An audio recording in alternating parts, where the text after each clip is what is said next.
Good evening. Let us look more carefully at what is happening here tonight, because while the world's attention remains fixated on missile exchanges, drone strikes, and the latest round of threats emanating from Tehran, something far more consequential is being constructed in silence. Israel is not merely defending itself against Iranian aggression. It is systematically building the infrastructure to make the Strait of Hormuz strategically irrelevant to its economic future and to the broader architecture of global energy transport. Most observers are missing this entirely. They see military posturing. They should be watching bulldozers, seeing railway contracts, and tracking port construction agreements that will reshape the next 50 years of Middle Eastern power. The conventional narrative tells us that Israel's primary concern regarding the Strait of Hormuz stems from Iranian threats to close this narrow waterway through which approximately 21 million barrels of oil pass every single day, representing roughly 1/5 of global petroleum consumption. This narrative is not wrong. It is simply incomplete. The deeper story, the one that will matter decades from now when historians write about this period, is not about military contingencies. It is about Israel positioning itself as the critical land bridge that makes the Persian Gulf choke point obsolete for a significant portion of East-West trade. This is not defensive strategy. This is offensive economic architecture. If you believe this sounds ambitious, consider what has already been signed, what is already under construction, and what has been quietly negotiated over the past 18 months while media attention focused elsewhere. In September 2023, during the G20 summit in New Delhi, India, the United Arab Emirates, Saudi Arabia, Jordan, Israel, the European Union, and the United States announced the India-Middle East-Europe Economic Corridor, known as IMEC. This was presented as an alternative to China's Belt and Road Initiative. That framing was deliberate misdirection. The real purpose of IMEC is to create a railroad and port network that moves goods from Indian ports through UAE facilities, across Saudi Arabia by rail, into Jordan, and then to Israeli Mediterranean ports, from which cargo ships to Europe. The Strait of Hormuz does not appear anywhere in this route. That absence is the entire point. Let me be precise about what this means structurally. Right now, a container traveling from Mumbai to Rotterdam must pass through the Strait of Hormuz, traverse the entire length of the Persian Gulf, navigate the Suez Canal, and cross the Mediterranean. This journey takes approximately 14 days and depends on two critical choke points, either of which Iran or regional instability could theoretically close. The IMEC route eliminates both dependencies. Goods offload at Jebel Ali in Dubai, travel by rail through Saudi Arabia's planned East-West Railway Corridor, currently under development by Saudi Railway Company at an estimated cost of $18 billion, cross into Jordan, enter Israel through the southern Arava border crossing, and reach Haifa or Ashdod ports on the Mediterranean within 4 to 6 days. The time savings alone make this commercially competitive. The geopolitical insurance value makes it transformative.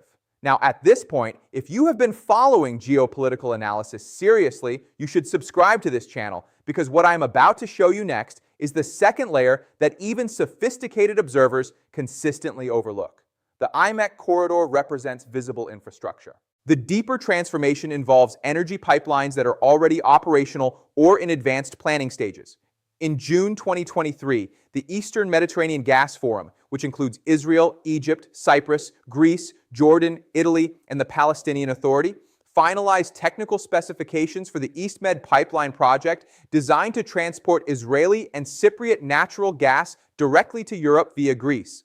This $32 billion project bypasses Turkey, bypasses the Suez Canal, and most critically, bypasses any route that depends on Persian Gulf stability. When you combine IMEC rail corridors with EastMed gas pipelines, you are not looking at contingency planning.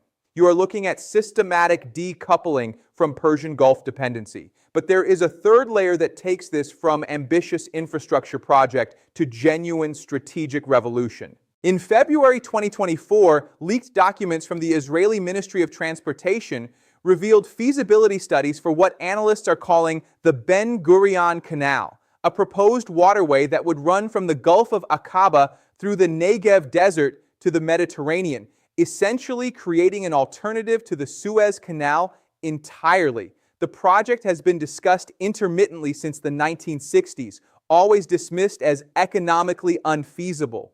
What changed? The answer lies in three developments. First, modern excavation technology has reduced projected costs from an impossible $300 billion to a merely difficult $25 billion. Second, normalization agreements with Gulf states, particularly the Abraham Accords framework, create the political space for Saudi Arabia and the UAE to finance such a project as strategic investment rather than aid. Third, and most importantly, the global insurance and shipping industry has begun calculating the risk premium of Suez Canal dependency differently after the Ever Given incident in 2021 and ongoing Houthi attacks on Red Sea shipping since late 2023. Let us pull the lens back historically, because this pattern is not new. What Israel is attempting now resembles precisely what the British Empire executed in the late 19th century, when it recognized that controlling trade routes mattered more than controlling territory. Between 1854 and 1869, Britain initially opposed the Suez Canal project, viewing it as a French-Egyptian scheme that would undermine British naval supremacy. Then, in 1875, British Prime Minister Benjamin Disraeli purchased Egypt's shares in the Suez Canal Company for £4 million, securing Britain's control over the route to India without firing a shot.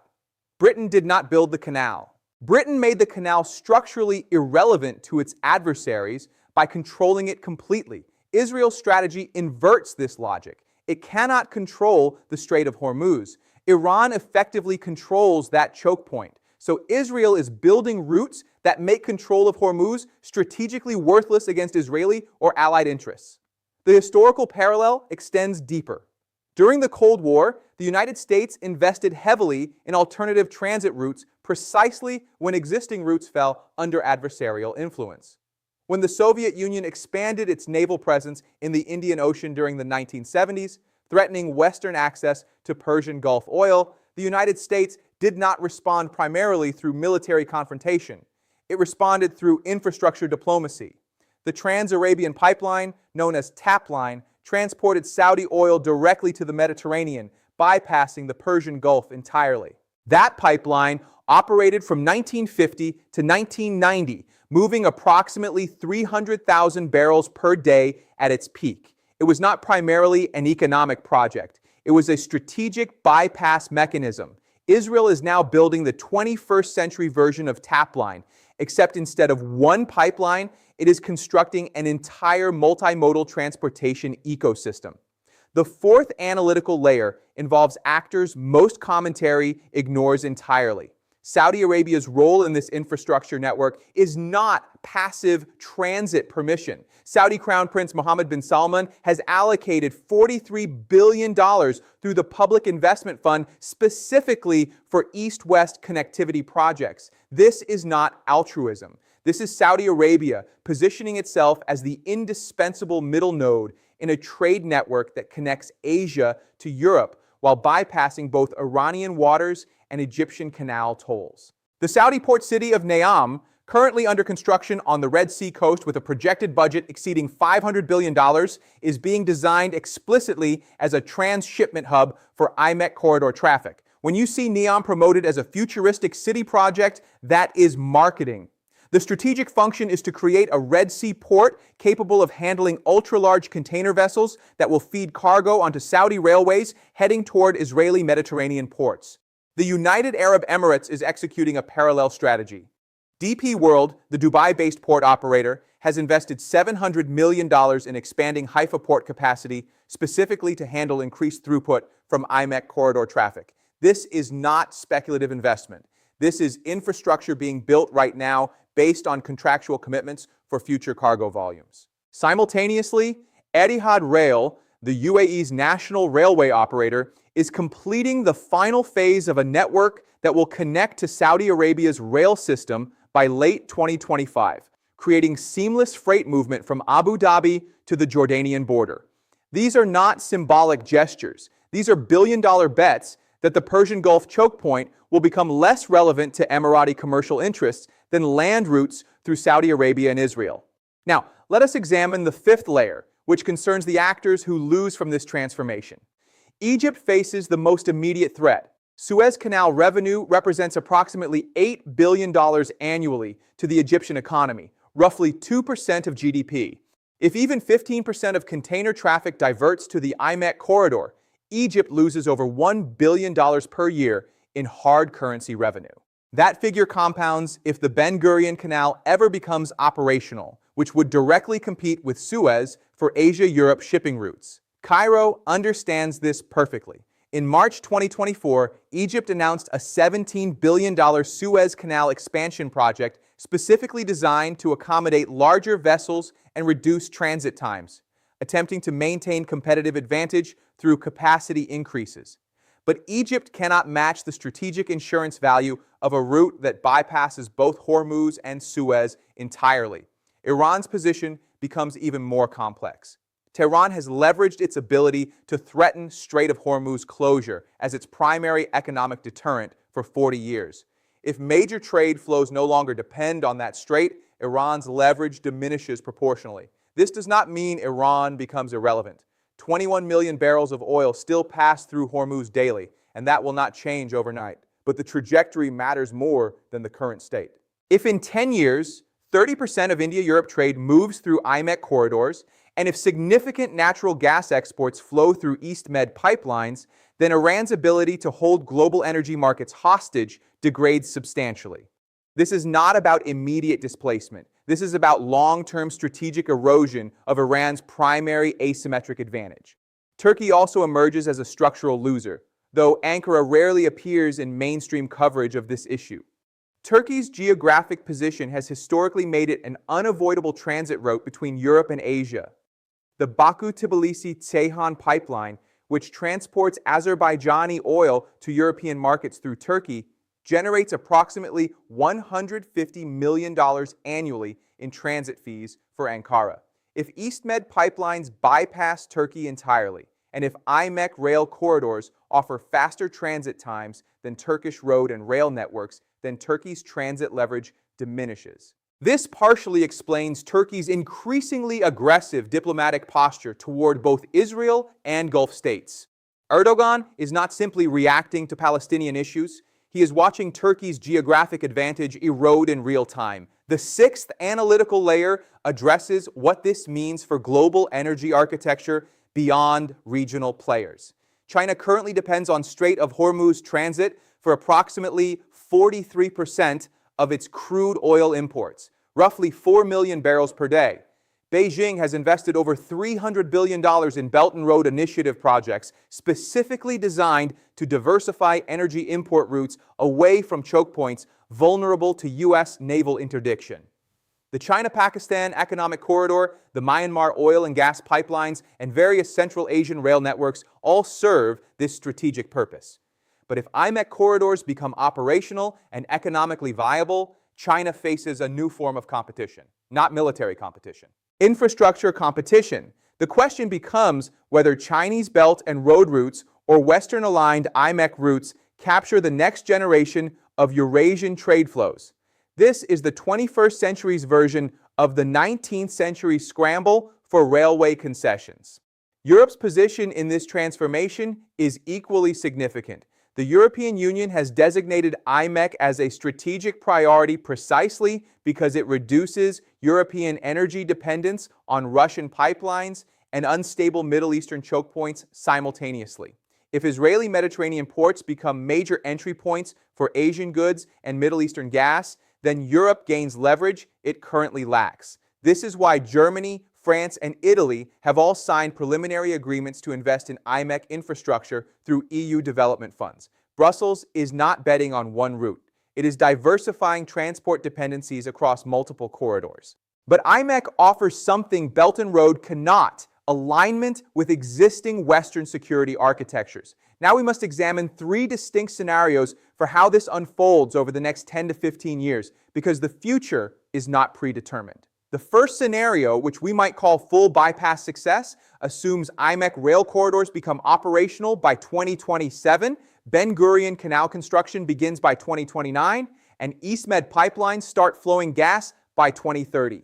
In this scenario, by 2035, Approximately 25% of India-Europe container traffic moves through Israeli ports. Strait of Hormuz dependency for European and Asian markets decreases by 15%, and Israel emerges as the critical land bridge connecting three continents. Saudi Arabia and UAE become the primary beneficiaries, collecting transit fees and port revenues that previously went to Egypt and Oman.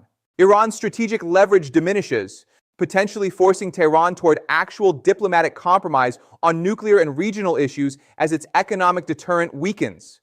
The second scenario, partial diversification, assumes infrastructure gets built but fails to capture projected market share due to political instability, cost overruns, or commercial non-competitiveness. In this outcome, IMEC corridors handle perhaps 10% of traffic, serving primarily as insurance capacity during crises rather than primary routes. The Strait of Hormuz remains dominant, but now has a viable alternative that activates during periods of tension. This scenario most resembles historical precedent, where alternative routes exist, but never fully replace established choke points. The Bab-el-Mandeb Strait, despite Suez Canal alternatives, still handles enormous traffic because it remains the cheapest route under normal conditions. The third scenario, geopolitical disruption, envisions Iran, Turkey, or Egypt actively working to prevent IMEC's success through diplomatic pressure, economic countermeasures, or direct interference. Iran could intensify support for Houthi attacks on Red Sea shipping, making even alternative routes insecure. Turkey could leverage NATO membership to block European participation in projects that exclude Turkish territory. Egypt could offer massive Suez Canal fee reductions, pricing IMEC corridors out of competitive viability. In this scenario, the infrastructure gets built but fails commercially because regional actors with vested interests in existing choke points successfully defend their positions through asymmetric means. The fourth scenario, which receives less attention but deserves serious consideration, we might call the acceleration scenario. This assumes a major Hormuz closure event, either through Iranian action or regional conflict, that immediately validates IMEC infrastructure and triggers emergency construction timelines. If Iran closes Hormuz for even 2 weeks, global oil prices spike above $150 per barrel. Insurance premiums for Persian Gulf shipping become prohibitive, and suddenly the $25 billion Ben Gurion Canal investment looks like strategic necessity rather than ambitious speculation. In this scenario, crisis accelerates infrastructure that might otherwise take decades to build. The parallel here is World War II's impact on American industrial capacity. Peacetime investments that seemed excessive became essential within months. What connects all four scenarios is a fundamental transformation in how we must think about Middle Eastern power. For 70 years, Middle East strategy has centered on controlling oil fields and the choke points through which oil flows. Israel is attempting to shift that paradigm entirely. If you control the land route that bypasses the choke points, you gain strategic influence without needing military dominance over the waterways themselves. This is not a new concept in grand strategy. It is how continental powers have always competed against maritime powers. Russia built the Trans-Siberian Railway to move goods and troops without depending on sea routes Britain controlled. The United States built the Panama Canal to avoid sailing around South America. Israel is now building the infrastructure to make the Persian Gulf route optional rather than mandatory. But here is what should trouble anyone thinking seriously about the next 50 years. If this transformation succeeds, if the Strait of Hormuz becomes genuinely replaceable for a significant portion of global trade, then the strategic logic that has prevented full-scale war in the Persian Gulf also weakens. Right now, no major power wants Hormuz closed because closure would devastate the global economy, including the economy of whoever closed it. That mutual vulnerability creates deterrence. If alternative routes exist, if closure becomes survivable for Western and Asian economies, then the deterrent effect diminishes. Iran might calculate it has nothing to lose. Israel might calculate it can withstand escalation. The very infrastructure designed to reduce vulnerability to choke point closure might paradoxically increase the probability that someone attempts closure precisely because the consequences become less globally catastrophic. This brings us to the civilizational warning that history suggests we should not ignore. Every major shift in trade route architecture has preceded broader realignments of power. The opening of the Suez Canal in 1869 ended the Mediterranean's monopoly on east-west trade and contributed to the decline of Ottoman power. The completion of the Panama Canal in 1914 shifted American strategic focus from Atlantic to Pacific dominance. The development of Persian Gulf oil infrastructure in the mid-20th century created the modern Middle East power structure we are only now beginning to see fragment. If IMEC corridors succeed, if Israel genuinely becomes the land bridge connecting Asia to Europe, then we are not simply watching infrastructure development. We are watching the architecture of the next world order being constructed in real time. The question is not whether these routes will be built. Contracts are signed. Construction has begun. The question is whether they will capture sufficient market share to matter strategically, and whether regional actors who lose from this transformation will accept their marginalization peacefully or fight to preserve the choke point-based system that has empowered them for generations. Based on historical precedent, powers rarely surrender strategic advantages without resistance. Egypt did not peacefully accept British control of Suez. The Soviet Union did not accept Western dominance of Middle Eastern oil without Cold War confrontation. We should not expect Iran, Turkey, or other threatened actors to simply watch their leverage evaporate. If this analysis challenged your assumptions, if it made you see this issue through a longer historical lens than the daily news cycle permits, subscribe to this channel for ongoing strategic analysis that goes beyond headlines. Drop a comment below answering this question. Which single actor, Iran, Egypt, Turkey, or China, has the most effective tools to prevent IMEC from succeeding, and why?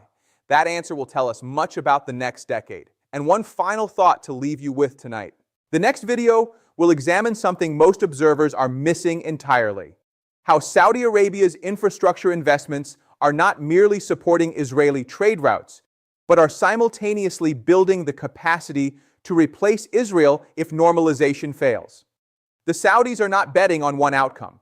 They are building the flexibility to win regardless of which scenario unfolds. That calculation, that hedge, tells you everything about how serious this transformation actually is. Until then, look carefully at the maps. The future is being drawn in railway lines and pipeline routes, not in military doctrine. And the power that controls those lines will shape the world you live in for the next 50 years.